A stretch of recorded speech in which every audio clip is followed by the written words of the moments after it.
बाद इंटरव्यू दिए, नहीं हो पाया पहली बार में। दूसरी बार भी इंटरव्यू दिए, नहीं हो पाया। तीसरी बार भी इंटरव्यू दिए, नहीं हो पाया। तो मैं बहुत निराश हो जाता था। आखिर ऐसा क्या हुआ कि आप बीपीएससी भी किए, एग्जाम भी क्रैक किए, डीएसपी भी बने? आपका वो पीछे का जो कहानी है, हालांकि आपने बताया कि हम उतने अच्छे परिवार मैं मनरेगा में मेरा जॉब लग गया, 2000 की नौकरी थी, पीआरएस बना। और सफल बीपीएससी एग्जाम क्रैक करके डीएसपी बने अधिकारी का असली कहानी क्या है और इनके परिवार का निगाहों में थी मंजिलें, निगाहों में थी मंजिलें, गिरता रहा संभलता रहा। निगाहों में थी मंजिलें, गिरता रहा संभलता रहा। हवाओं ने बहुत कोशिश की मगर तूफानों में भी मेरा चिराग जला। जो हमारे साथ बैठे हैं ये 65वीं बीपीएससी एग्जाम क्रैक करके डीएसपी बन चुके हैं और ये डीएसपी बन के आज मेरे साथ बैठे हैं और जानते हैं साहब कि डीएसपी बनने के पीछे इनका कहानी क्या है और ये कैसे परिवार से बिलोंग करते हैं और इनका जो परिवार का आर्थिक स्थिति है वो स्थिति कैसा है, ये सब आप जानेंगे कि एक सफल बीपीएससी एग्जाम क्रैक करके डीएसपी बने अधिकारी का असली कहानी क्या है और इनके परिवार का आर्थिक स्थिति क्या है, तो जान के आप भी एकदम दंग रह जाएंगे और हैरान हो जाएंगे। पहले इनसे हम परिचय कराते हैं आपका, उसके बाद इनका कहानी बताएंगे। क्या नाम पड़ेगा सर आपका? मेरा नाम अनिल कुमार है। अच्छा, अनिल कुमार इनका नाम है। अच्छा, आप बीपीएससी एग्जाम क्रैक करके डीएसपी बन चुके हैं। आखिर ऐसा क्या हुआ कि आप बीपीएससी भी किए, एग्जाम भी क्रैक किए, डीएसपी भी बने? आपका वो पीछे का जो कहानी है, हालांकि आपने बताया कि हम उतने अच्छे परिवार से नहीं हैं, तो क्या हुआ कि आप इतना बड़ा सफलता हासिल किए, वो कहानी बताइए। जी, वाकई में मैं आर्थिक रूप से बहुत ही कमजोर घर से बिलोंग करता हूँ।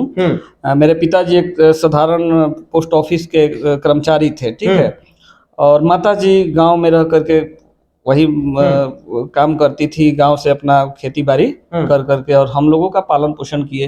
प्रारंभिक शिक्षा दीक्षा मेरी सरकारी स्कूल में ही हुई। एकदम सरकारी स्कूल? जी, मैट्रिक भी मैंने सरकारी स्कूल यही बक्सर एमपीआई स्कूल से किया, और आईएससी और ग्रेजुएशन एमबी कॉलेज से किया। इसके बाद मैं मनरेगा में मेरा जॉब लग गया, 2000 की नौकरी थी, पीआरएस बना, और उसके बाद लगभग 2007 में मनरेगा में मैं गया, अगस्त 2007 में, और जून 2013 में मैं शिक्षक बन गया। शिक्षक भी बन हाँ, तो शिक्षक बना मैं।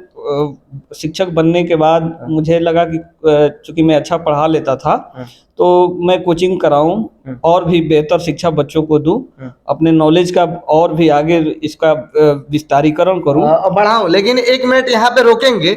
आप लोगों ने सुना कि प्रारंभिक शिक्षा दीक्षा जो है कि एक सरकारी स्कूल से है, और वो सरकारी स्कूल का आज स्थिति, वो भी बिहार का सरकारी स्कूल, आप सबको पता है कि स्थिति क्या है बिहार के सरकारी स्कूल का। फिर भी इन्होंने सरकारी स्कूल से ही पढ़ के अपना शिक्षा दीक्षा जो प्रारंभिक है वो वहां कंप्लीट किए। उसके बाद मैट्रिक, इंटर, ग्रेजुएशन सब सरकारी से था, और सरकारी का स्थिति आप लोग बिहार में जानते हैं। उसके बाद भी इन्होंने अच्छा सफलता हासिल किया, और बीच में ये जो कि मनरेगा के पीआरएस में ये काम भी किए, उसके बाद जाके ये टीचर बने, सही है ना? जी हाँ। अच्छा, आप कितना साल मनरेगा में जो पीआरएस के काम बोल रहे हैं, कितना साल तक किए? वही 2007 से 2013 तक। 2007 से 2013 तक, मतलब लगभग 6 साल तक। हाँ। 6 साल तक किए होंगे, तो आपका जो पढ़ाई लिखाई बीच में 6 साल छूट गया होगा। बिल्कुल पढ़ाई लिखाई से दूर तक उस दरमियान नाता नहीं रहा। अच्छा, तो उसके बाद आपको ऐसा क्या लगा कि आप बीपीएससी का तैयारी करने लगे,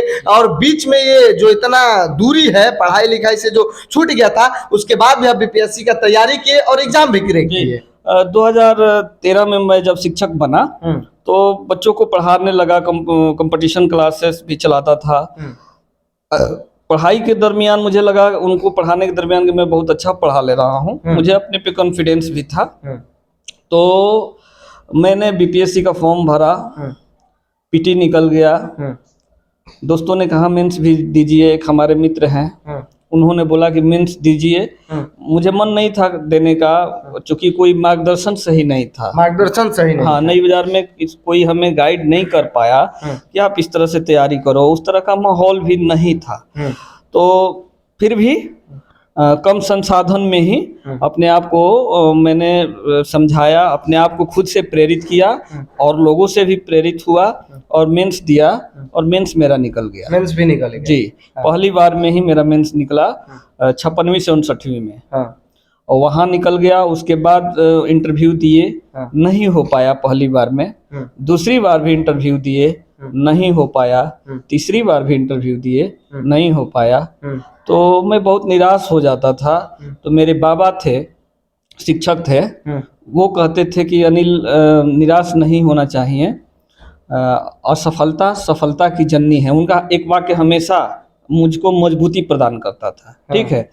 तो इन सब चीज़ों को लेकर के अच्छा, इस बीच में मेरे साथ बहुत बड़ी मतलब परेशानी ये भी थी कि मेरा परिवार, मेरी शादी भी 2008 में हो चुकी थी और मेरे बच्चे भी थे, उनकी पढ़ाई लिखाई भी, परिवार को भी देखना, परिवार भी संभालना। जी हाँ, मेरे छोटे भाई भी हैं, उन सबकी जिम्मेवारी भी मेरे ही ऊपर थी, आपके ऊपर। हाँ। और अगल बगल के हमारे कजिन हैं, उन लोगों को भी हमें देखना होता था, आपको ही देखना था। क्योंकि हम जिस सामाजिक व्यवस्था से आते हैं, जिस समुदाय से आते हैं, वहाँ पे बहुत ही लोगों के साथ आर्थिक परेशानियां हैं और वैसे में सबको साथ लेकर के चलना पड़ता। तो कब जाके आपका इंटरव्यू भी आगे निकला? तो जब मैं लगातार 3 बार इंटरव्यू दिया, नहीं हुआ।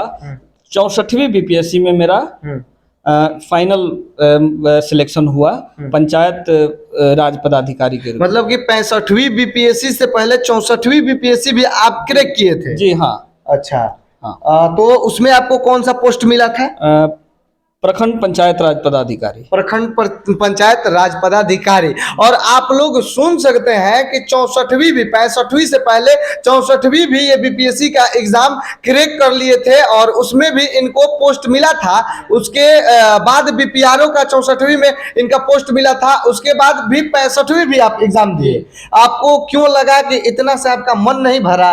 64वीं दिए, बीपीआरओ बन गए, फिर भी आपका मन नहीं भरा? दरअसल ऐसा है कि मैं जब 56-59 में मेरा इंटरव्यू हुआ था, मेंस निकल गया था, तो मैं लगातार लगा रहा। होपलेस तो बीच बीच में होता था, लेकिन फिर मेरे जो सगे संबंधी थे वो समझाते थे, तो मुझे लगता था कि मैं तो कुछ अच्छा कर लूंगा और मुझे एसडीएम या डीएसपी से कम नहीं अब चाहिए। मेरी तैयारी इतनी बेहतर हो चुकी थी लगातार लगे रहने से, तो इसलिए मैं छोड़ना नहीं चाहता था। बीपीआरओ बनने के बाद भी मैं लगातार लगा रहा। और आप लोगों को बता देना चाहते हैं कि ये बक्सर से है और इनको ही देख के बहुत सारे युवा और युवती पहले से भी तैयारी करते थे, लेकिन उस तैयारी में संख्या बढ़ गया। इनको देख के कि एक गरीब तबके परिवार का लड़का आता है, जिसका ना पढ़ाई लिखाई किसी अच्छे ढंग के स्कूल में होता है, ना इसका घर का आर्थिक स्थिति उतना अच्छा रहता है, फिर भी ये तैयारी करते हैं, लगे रहते हैं और लगन से काम करते हैं, लगन से तैयारी करते हैं और उसके बाद जाके 64वीं में ये बीपीआरओ बन जाते हैं। उसके बाद भी 65वीं में इनको पता चलता है कि हम इतना से हमारा पेट नहीं भरेगा, हम डीएम और डीएसपी भी बन सकते हैं आगे। तो इन्होंने 65वीं में भी तैयारी किया और तब जाके 65वीं में इनको असली सफलता मिली और ये डीएसपी बन गए। सही है ना? जी जी बिल्कुल।